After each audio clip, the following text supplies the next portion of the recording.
If you donate to a Christian organization and your state government publicly discloses your name as a donor, leading to potential harassment from people who don't agree with a biblical viewpoint, is that a violation of your free speech rights?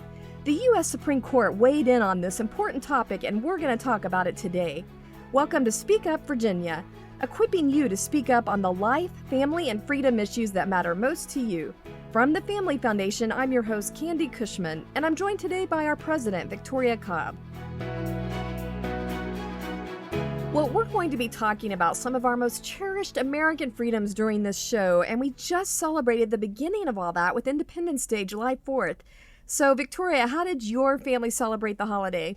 Our family has a tradition every July 4th. We actually haul ourselves down to South Carolina, even if it's a kind of a short weekend. You know, you get one extra day sometimes, but we get to go. Matt's cousins have a lake house, and we just get to see all the family and play. And my kids we don't get enough time with the cousins. And so for us, it's really cherished time, even though it's a little bit of a long drive down, long drive back for just a couple of days.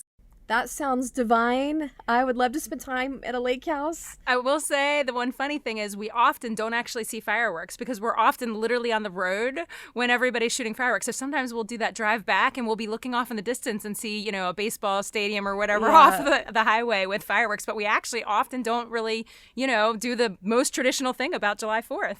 That reminds me, last year when we had just moved to Virginia, Michael and I decided to do the Skyline Drive in the Shenandoah area. And we saw just a spur of the moment, we saw these awesome fireworks going off in someone's rural farm backyard. So we pulled over kind of at the end of the driveway and we're just watching them. And then at the end, the person yelled out to us, "We're done now." They knew you were watching. Yeah. Sometimes private displays are some of the best. That's a controversial thing because South Carolina, has allows fireworks done by private citizens. Virginia, not so much, but everybody does them anyway. Well, this summer also continues to bring us some really significant Supreme Court decisions, and the last few weeks have brought us both good and bad news on that front.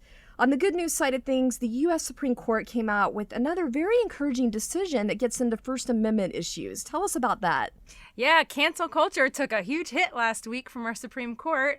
They had a decision in front of them. It was Americans for Prosperity Foundation versus Banta, and it was a case involving nonprofit conservative and religious freedom groups. And what it was that California has basically put into place a law saying that groups like the Thomas More Law Center and others have to hand over their top donor names and addresses to the state. And the Supreme Court said, nah, that's not acceptable.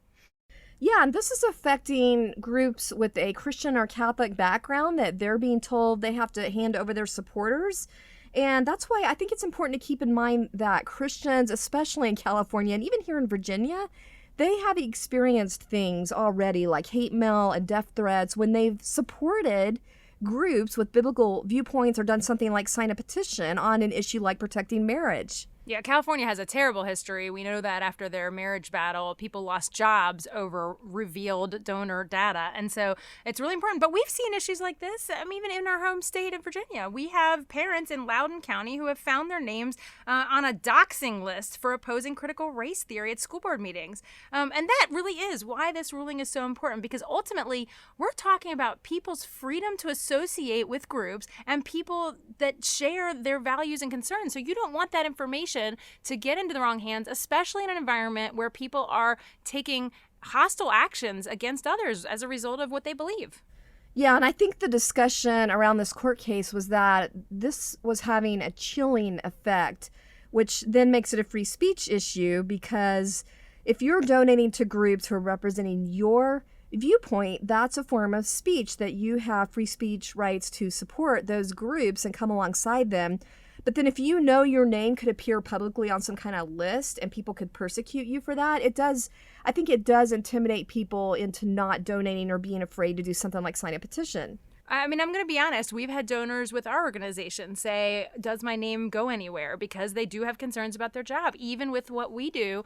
And certainly there are a number of organizations that weigh in on issues like sexuality or marriage that at this point are just so hostile. But, in this case, what was really interesting is especially because it was California, and California has already showed it can't be trusted with the donor information that it had demanded in another case because it basically found its way on the internet. And that I really appreciate that the Supreme Court even noted that the risks of this are heightened in the 21st century because there is the internet and everything seems to leak. There's just, people need to understand there's not much privacy left, but certainly the state can't be trusted for privacy. Exactly. And another interesting thing that came up in this case was that there was already this 60-year-old Supreme Court precedent dealing with a very similar issue. And that was a case called NAACP versus Alabama. And that involved Alabama at the time during the Civil Rights era demanding that the NAACP hand over its membership list, which at that time, that did carry a very real threat of members being physically attacked and threatened. So it's just kind of odd that California would resurrect those same kind of tactics.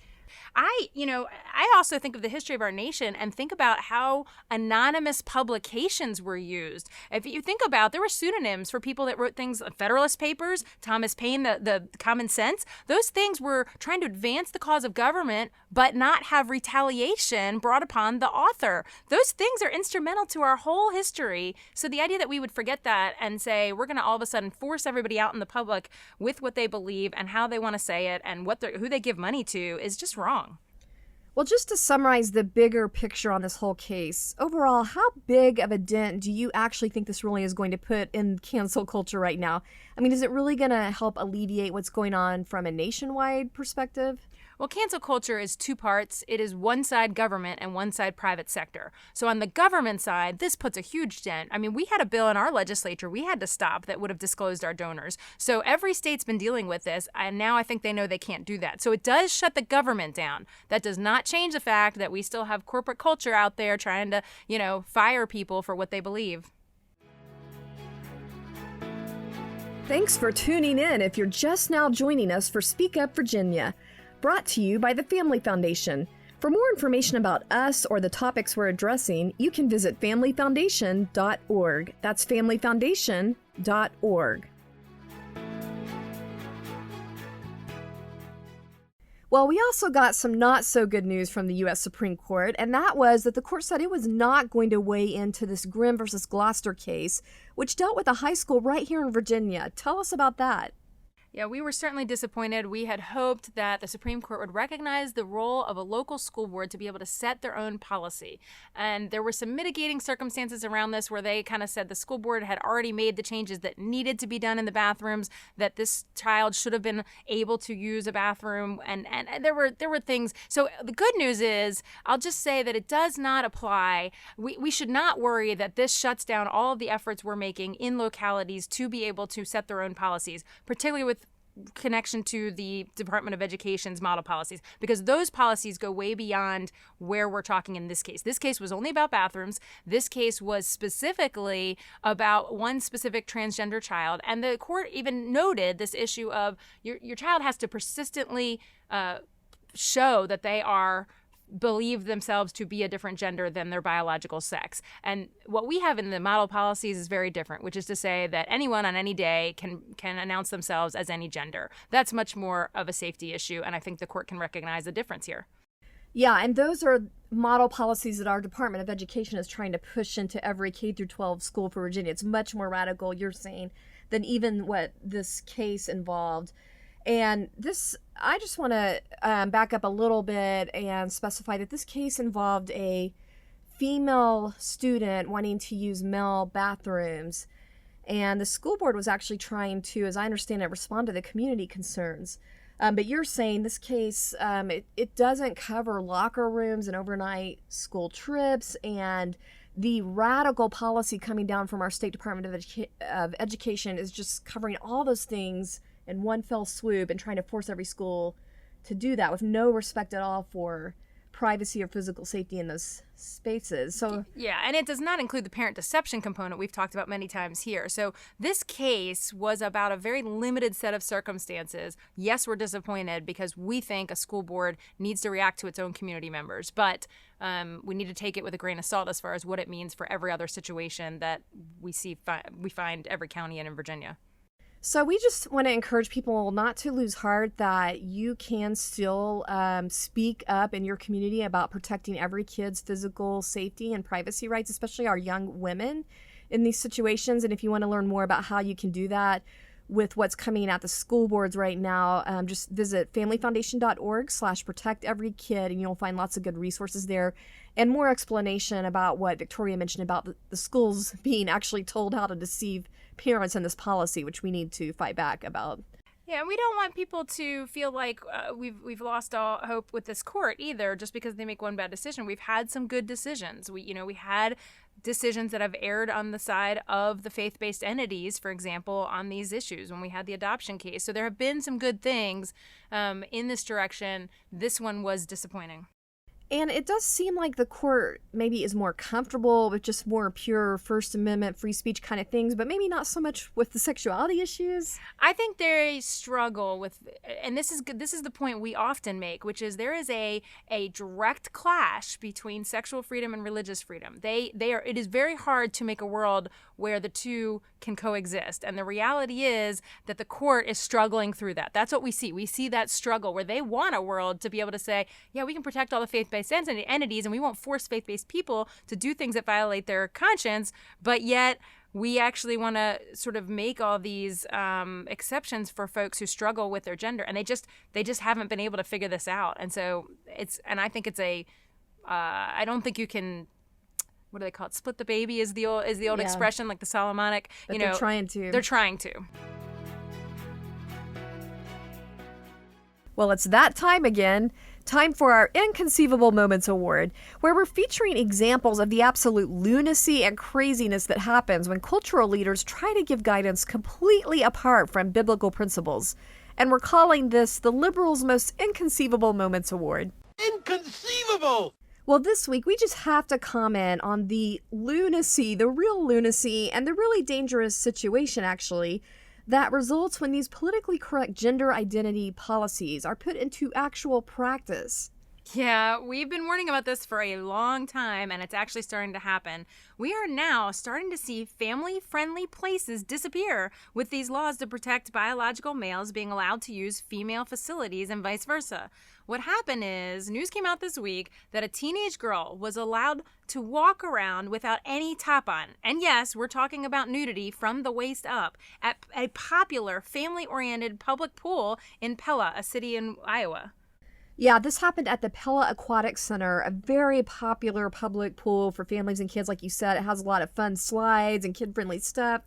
But this biological teenage female, who is apparently identifying as a male, was allowed to walk around topless and also go into the male facilities like locker rooms, apparently. And of course, this caused quite the disturbance and outcry among parents who had little kids there. This is all happening in front of their kids. Yeah, and I also thought one of the concerned residents brought up an excellent point to a local reporter. This person said, quote, if someone were to take a picture, it wouldn't be viewed as some boy at the pool in his swim shorts. It would be a topless photo of a biological female, and it would be child pornography. That is so true. I don't know if people think out all the consequences of these policies like that, where it actually puts children, teenagers struggling with their gender in potential danger like that. I think that is a real risk, and maybe even not a risk, a reality. But sadly, all those concerns seem like they've fallen on deaf ears at this point, because the city of Pella has a non-discrimination policy that protects this kind of thing.